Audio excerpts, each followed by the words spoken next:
கடந்த 4 ஆண்டு காலத்தில் மேற்கொண்டிருக்கக்கூடிய என்னுடைய பயணங்களுக்கெல்லாம் முத்தாய்ப்பாக இந்த பயணம் அமைஞ்சதுன்னு சொன்னால் அது மிகையாகாது. இந்த ஃபாரின் விசிட்டில் தான் மிக அதிக அளவிலான முதலீட்டுகள் ஏற்கப்பட்டிருக்கு என்பதையும் மகிழ்ச்சியோடு நான் தெரிவிச்சுக்க விரும்புகிறேன்.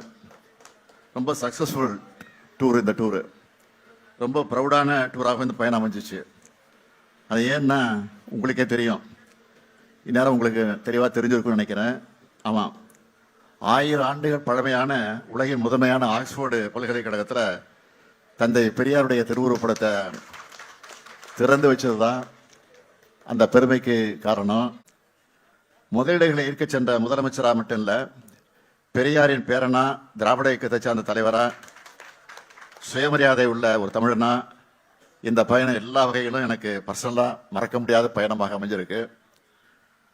சில வேலை இதெல்லாம் பொறுத்துக்க முடியல. அதனால தான் எதுக்கு இந்த வெளிநாட்டு பயணம், இங்கே இருக்கக்கூடிய நிறுவனங்களை சந்தித்து பேசினா போதாதா என்னெல்லாம் அறிவுபூர்வமாக கேட்கறதா நினச்சிக்கிட்டு புலம்பியிருக்கிறாங்க.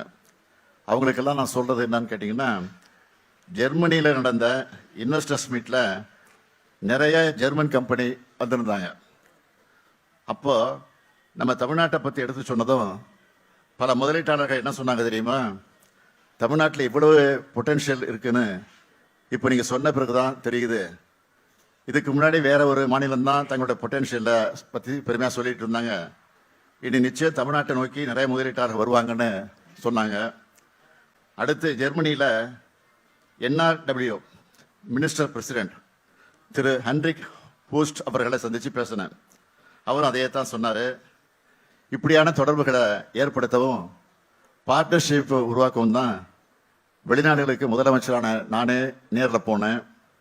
ஒரு மாநிலத்தோட தலைமை பொறுப்பில் இருக்கிறவர் இன்னொரு நாட்டோட மாநிலத்தில் தலைமை பொறுப்பில் இருக்கிறவரா அந்த பொறுப்பில் இருக்கிறவரை சந்திக்கும் போது பிஸ்னஸை தாண்டி இந்த உறவு வலிமையாகுது. அதுதான் முக்கியம்.